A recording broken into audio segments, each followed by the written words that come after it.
Good morning my dear students. आज हम लोग class 12 chemistry chapter 2 solution part 3 में ठोसों की द्रव में विलेयता पढ़ेंगे। ठोसों की द्रव में विलेयता पढ़ेंगे। तो देखिए बेटा, आप जो है ये जानते हैं विलेयता सॉल्युबिलिटी किसे कहते हैं। तो यह बताया गया था आप लोगों को, विलयन में विलेय पदार्थ की घुली हुई मात्रा को ही हम आप लोग क्या कह सकते हैं बेटा, विलेयता कहते हैं। तो ठोसों की द्रव में विलेयता, ठोसों की गैसों में विलेयता, यह आप लोग जो है बेटा पढ़ रहे हैं। तो आज हमारा आपका जो टॉपिक है ठोसों की द्रव में विलेयता, जिसे हम आप लोग solubility of solids in liquid के नाम से जानते हैं। Solubility of solids in liquid के नाम से जानते हैं। तो देखिए बेटा, ठोसों की द्रव में विलेयता को हम आप लोग जो है निम्नलिखित प्रकार से जो है बेटा परिभाषित कर सकते हैं। इसको परिभाषित कैसे आप करेंगे बेटा? आप पहला पॉइंट से बताएंगे कि निश्चित ताप पर ठोस विलेय पदार्थ की वह अधिकतम मात्रा, निश्चित ताप पर ठोस विलेय पदार्थ की वह अधिकतम मात्रा जो 100 ग्राम विलायक में घुल सके। आप समझे नहीं? विलायक का मतलब आप जानते हैं घोलने वाला, विलेय को घोलने वाला, और विलेय मतलब घुलने वाला। जो घुलने वाला पदार्थ होगा वह विलेय होगा, और जो घोलने वाला पदार्थ होगा वह क्या होगा बेटा, विलायक होगा। इसलिए आप जानते हैं विलेय क्या है, विलायक क्या है और विलयन क्या है। तो आप जानते हैं बेटा, विलयन एक प्रकार का जो है समांगी मिश्रण है। तो आप यहाँ यह कह सकते हो विलेय धन विलायक बराबर विलयन, विलेय धन विलायक बराबर विलयन। तो विलेय क्या है, विलायक क्या है, विलयन क्या है, इसकी डिफिनीशन आपको पिछले वीडियो में जो है बता दिया गया था। तो आप एक बार फिर से सुन लीजिए कि विलयन में जिस पदार्थ की सांद्रता कम होगी वह विलेय होगा, और विलयन में जिस पदार्थ की सांद्रता अधिक होगी वह क्या होगा, विलायक होगा। तो इसके एग्जाम्पल्स बेटा आपको जो है पीछे दिए गए थे जो है। तो आज हम लोग जो है पढ़ रहे हैं ठोसों की द्रव में विलेयता, solubility of solids in liquid. ठोसों की द्रव में विलेयता को हम आप लोग जो है निम्नलिखित प्रकार से जो है बेटा परिभाषित करते हैं। आप पहला पॉइंट से बता सकते हैं कि निश्चित ताप पर ठोस विलेय पदार्थ की वह अधिकतम मात्रा जो 100 ग्राम विलायक में घुल सके, जो 100 ग्राम विलायक में घुल सके, उस विलेय पदार्थ की क्या कहलाती है बेटा, विलेयता कहलाती है। उस विलेय पदार्थ की क्या कहलाती हैं, विलेयता कहलाती हैं। और जो विलेयता होती हैं इसकी जो इकाई आप बेटा बताएंगे ग्राम प्रति 100 ग्राम, ग्राम बटे 100 ग्राम विलायक, ग्राम बटे 100 ग्राम विलायक होती हैं। तो आप ब्लैक बोर्ड पर देख रहे हैं बेटा, डिफिनीशन लिखा गया है, एक बार इसको जो है देख लीजिए। यही लिखा गया है कि निश्चित ताप पर, टेम्परेचर को आप बेटा कांस्टेंट कर देंगे, निश्चित कर देंगे, ठोस पदार्थ की ग्राम में वह अधिकतम मात्रा जो 100 ग्राम विलायक में घुल सके, जो 100 ग्राम विलायक में घुल सके, उस विलेय पदार्थ की विलेयता कहलाती है। इसमें विलेयता की जो इकाई है ग्राम प्रति 100 ग्राम विलायक होती है। तो आप ये जो है पहली डिफिनीशन बता सकते हैं बेटा, ठोसों की द्रव में विलेयता को परिभाषित किया गया है पहला पॉइंट से। तो डिफिनीशन आप जो है बेटा ब्लैक बोर्ड पर से जो है लिख लेंगे, जो आपके सामने यहाँ पर प्रस्तुत किया गया, लिखा गया है, और इसको कॉपी और कलम लेकर के उतार लीजिए, और इसका रिवीजन भी बेटा आप कर लीजिए। सेकंड पॉइंट से आप बेटा यह बताएंगे कि निश्चित ताप पर ठोस विलेय पदार्थ के मोलों की वह अधिकतम संख्या, निश्चित ताप पर ठोस विलेय पदार्थ के मोलों की वह अधिकतम संख्या जो 1 लीटर विलयन में घुल सके, जो 1 लीटर विलयन में घुल सके, उसे हम आप लोग क्या कह सकते हैं बेटा, विलेयता कहते हैं। और विलेयता की जो इकाई आप बता सकते हैं बेटा, यहाँ बताएंगे मोल प्रति लीटर। मोल प्रति लीटर डिफिनीशन यही होगी कि निश्चित ताप पर ठोस विलेय पदार्थ के मोलों की वह अधिकतम संख्या जो 1 लीटर विलयन में घुल सके उस विलेय पदार्थ की विलेयता कहलाती है। और विलेयता की जो इकाई होगी आप बेटा यहाँ बता सकते हैं मोल प्रति लीटर। तो आप देख लीजिए एक बार से फिर से, निश्चित ताप पर ठोस विलेय पदार्थ के मोलों की वह अधिकतम संख्या जो 1 लीटर विलयन में घुल सके उस विलेय पदार्थ की विलेयता कहलाती है। इसमें विलेयता की इकाई आप क्या बताएंगे? मोल प्रति लीटर बताएंगे, मोल प्रति लीटर। तो देखिए यहां पर आप बता सकते हैं कि जैसे आपको विलयन के प्रकार आपको बताया गया था, संतुलित विलयन, अतिसंतुलित विलयन, असंतुलित विलयन, ये बताया गया था। इस प्रकार हम आप लोग यहाँ यह कह सकते हैं कि ये दोनों डिफिनीशन है, इन दोनों डिफिनीशन को आप संतुलित विलयन कह सकते हो। तो संतुलित विलयन आपको ये बताया गया था कि जैसे निश्चित ताप पर विलायक में जब विलेय को डालेंगे तो विलेय क्या होता है बेटा? घुल जाता है। तो जब विलेय की मात्रा धीरे धीरे बढ़ाते जाते हैं तो एक निश्चित मात्रा पर, एक निश्चित ताप पर जो होता है विलायक में विलेय का घुलना क्या होगा बेटा? बंद हो जाएगा। उसी को हम आप लोग क्या कह सकते हैं बेटा? संतृप्त विलयन। तो डिफिनीशन आप जो है एक बार फिर से जो है रिमाइंड कर लीजिए बेटा। तो परिभाषा आपको यही बताया गया कि निश्चित ताप पर ठोस विलेय पदार्थ के मोलों की वह अधिकतम संख्या जो 1 लीटर विलयन में घुल सके उसे उस विलेय पदार्थ की विलेयता कहते हैं।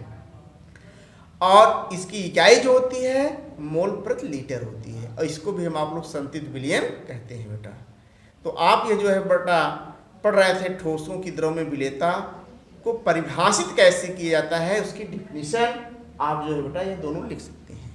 ठीक, आगे अब हम आप लोग जो है इसी टॉपिक में जो है पढ़ेंगे ठोसों की द्रव में विलेयता को प्रभावित करने वाले कारक। ठोसों की द्रव में विलेयता को प्रभावित करने वाले कारक। तो आप बता सकते हैं factors affecting solubility of solids in liquids. आप देख रहे हैं ठोसों की द्रव में विलेयता को प्रभावित करने वाले कारक, factors affecting solubility of solids in liquids. ठोसों की द्रव में विलेयता को प्रभावित करने वाले कारक आप बताएंगे। देखिए ठोसों की द्रव में विलेयता को प्रभावित करने वाले निम्नलिखित कारक हैं। आप बता सकते हैं बेटा विलेय व विलायक की प्रकृति। तो आप बताएंगे विलेय व विलायक की प्रकृति। दूसरा बताएंगे ताप का प्रभाव। तीसरा बताएंगे दाब का प्रभाव। ठीक, तो पहला बता सकते हैं विलेय व विलायक की प्रकृति, nature of solute and solvent. Second effect of temperature. तीसरा इफेक्ट ऑफ प्रेशर आप बताएंगे। अब देखिए बेटा विलेय व विलायक की प्रकृति में हम आप लोग क्या बताएंगे। तो देखिए बेटा आप जानते हैं प्रत्येक ठोस को प्रत्येक द्रव विलायक में हम आप घोल नहीं सकते हैं। जैसे मानिए ठोस आप क्या लेंगे? विलेय लेंगे, और विलायक भी क्या लेंगे बेटा? ठोसों की द्रव में विलेयता पड़ रहा है ना, तो विलेय क्या लेंगे? ठोस लेंगे, और विलायक क्या लेंगे? द्रव लेंगे। तो यहाँ कहने का मतलब यह है कि प्रत्येक ठोस को प्रत्येक द्रव विलायक में नहीं घोला जा सकता है। प्रत्येक ठोस को प्रत्येक द्रव विलायक में नहीं घोला जा सकता है। जैसे आप बता सकते हैं सोडियम क्लोराइड है, सोडियम क्लोराइड, इसका सूत्र जानते हैं NaCl। सोडियम क्लोराइड है और KCl है। सोडियम क्लोराइड और KCl मतलब पोटेशियम क्लोराइड। आप यह जानते हैं कि सोडियम क्लोराइड है यह नमक का सूत्र है, और जो नमक होता है जनरली आप जानते हैं जल में विलेय होता है, जल में विलेय होता है। लेकिन आप यहाँ यह बता सकते हैं कि यह जो सोडियम क्लोराइड है, पोटेशियम क्लोराइड है, आप ये बता सकते हैं कुछ ऐसे द्रव विलायक हैं जिसमें वो घुलेगा नहीं, उसका नाम आप बता सकते हैं नैप्थेलीन। क्या बताएंगे? नैप्थेलीन। तो जो नैप्थेलीन होगा इसमें क्या होगा? विलय नहीं होगा। ठीक इसी प्रकार आप ये देखेंगे कि जो नैप्थेलीन है, नैप्थेलीन जल में अघुलनशील होगा। क्या होगा? अघुलनशील। इसी प्रकार सोडियम क्लोराइड बेंजीन में क्या होगा? अघुलनशील होगा। नैप्थेलीन क्या होगा? जल में अविलेय होगा। उसी प्रकार आप लोग यह बता सकते हैं सोडियम क्लोराइड क्या होगा? बेंजीन में अघुलनशील होगा।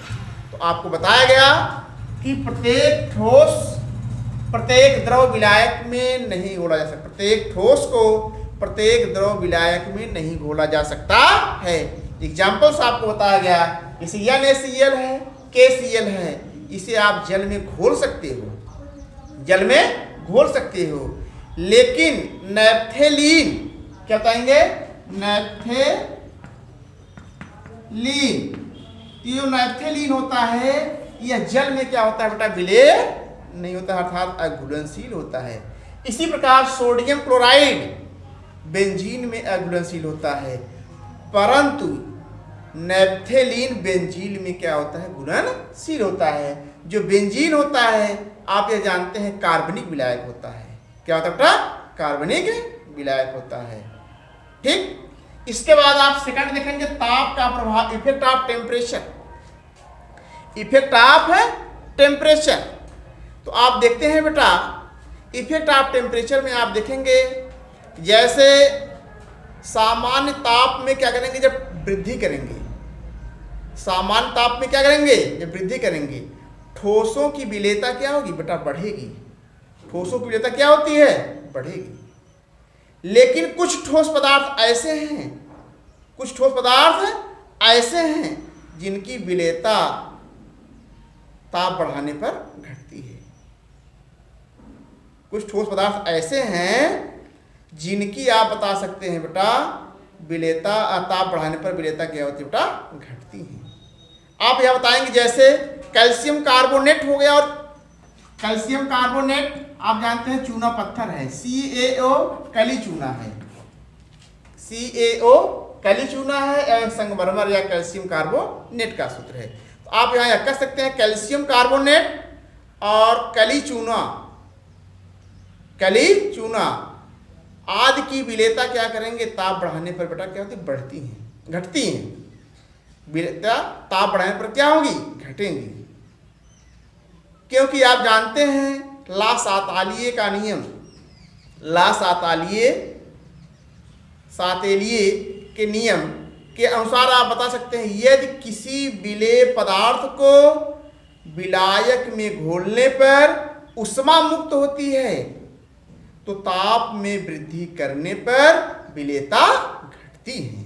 इसीलिए आप यहाँ कह सकते हो बेटा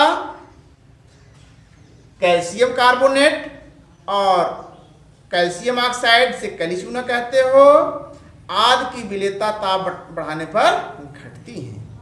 लेकिन ला सातेलिये के नियमानुसार आप बता सकते हैं यदि किसी विलेय पदार्थ को विलायक में घोला जाता है तो ऊष्मा मुक्त होती है, तो ताप में वृद्धि करने पर आप बता सकते हैं उसकी विलेयता घट जाती है। तो आप ये बता सकते हैं बेटा ताप का प्रभाव, इसका प्रभाव ताप का प्रभाव। अगला आप देखेंगे दाब का प्रभाव। क्या पढ़ेंगे बेटा? दाब का प्रभाव, जिसे इफेक्ट ऑफ प्रेशर के नाम से जानते हो, इफेक्ट ऑफ प्रेशर के नाम से जानते हो। तो यहाँ आप बताएंगे बेटा दाब का ठोसों की द्रव में विलेयता पर कोई प्रभाव नहीं पड़ता है। दाब का ठोसों की द्रव में विलेयता पर कोई प्रभाव नहीं पड़ता है, क्योंकि आप जानते हैं जो ठोस होता है और द्रव होता है, जो ठोस होते हैं और द्रव होते हैं ये अत्यधिक असंपीड्य होते हैं, इन्हें हम आप लोग जो है दबा नहीं सकते हैं। तो ये हम आप लोग बता सकते हैं बेटा ठोसों की द्रव में विलेयता। तो आज हम लोग इस वीडियो में बेटा ठोसों की द्रव में विलेयता को परिभाषित कैसे किया जाता है इसकी डिफिनीशन आप लोगों ने पढ़ा, और ये डिफिनीशन आपको 2 बार पढ़ाया गया। इसके बाद अगला पॉइंट्स में आप लोग जो है पढ़े ठोसों की द्रव में विलेयता को प्रभावित करने वाले कारक। कारक में आपको बताया गया विलेय और विलायक की प्रकृति, दूसरा आपको बताया गया ताप का प्रभाव, और तीसरा आपको बताया गया दाब का प्रभाव। दाब के प्रभाव में आपको बताया गया बेटा दाब का ठोसों की द्रव में विलेयता पर कोई इफेक्ट नहीं पड़ता है, क्योंकि आप जानते हैं ठोस और द्रव एक क्या होते हैं, असंपीड्य होते हैं। इसी प्रकार आप बता सकते हैं ताप के प्रभाव में आपको बताया गया सामान्यतः ताप में वृद्धि करने पर ठोसों की विलेयता बढ़ती है, लेकिन कुछ ठोस पदार्थ ऐसे होते हैं जिनकी विलेयता ताप बढ़ाने पर घटती है। इसी प्रकार विलेय और विलायक में की प्रकृति बताया गया, तो बताया गया प्रत्येक ठोस को प्रत्येक द्रव विलायक में जो है घोला नहीं जा सकता है, लेकिन कुछ पदार्थ ऐसे होते हैं जिन्हें घोला जाता है। आपको बताया गया सोडियम क्लोराइड और पोटेशियम क्लोराइड। लेकिन नैप्थेलीन जो होता है यह जल में अघुलनशील होता है, लेकिन सोडियम क्लोराइड जो होता है बेंजीन में क्या होता है बेटा, सोडियम क्लोराइड भी क्या होता है बेंजीन में अघुलनशील होता है, लेकिन नैप्थेलीन जो होता है बेंजीन में घुलनशील होता है। तो यह वीडियो आज यहीं पर समाप्त होता है बेटा। इसके बाद नेक्स्ट डे को हम आप लोग जो है मिलेंगे, विलयन की सांद्रता पढ़ेंगे, ठोसों की द्रव में विलयन की सांद्रता पढ़ेंगे। ठीक, आपको वहाँ पर पढ़ाया जाएगा बेटा जो है आयतन प्रतिशतता, द्रव्यमान प्रतिशतता, अंश प्रति विलयन, मोल, ठीक, या मोललता, मोलरता, ये पॉइंट्स आपको इसके बाद जो है इसमें पढ़ाए जाएंगे। धन्यवाद।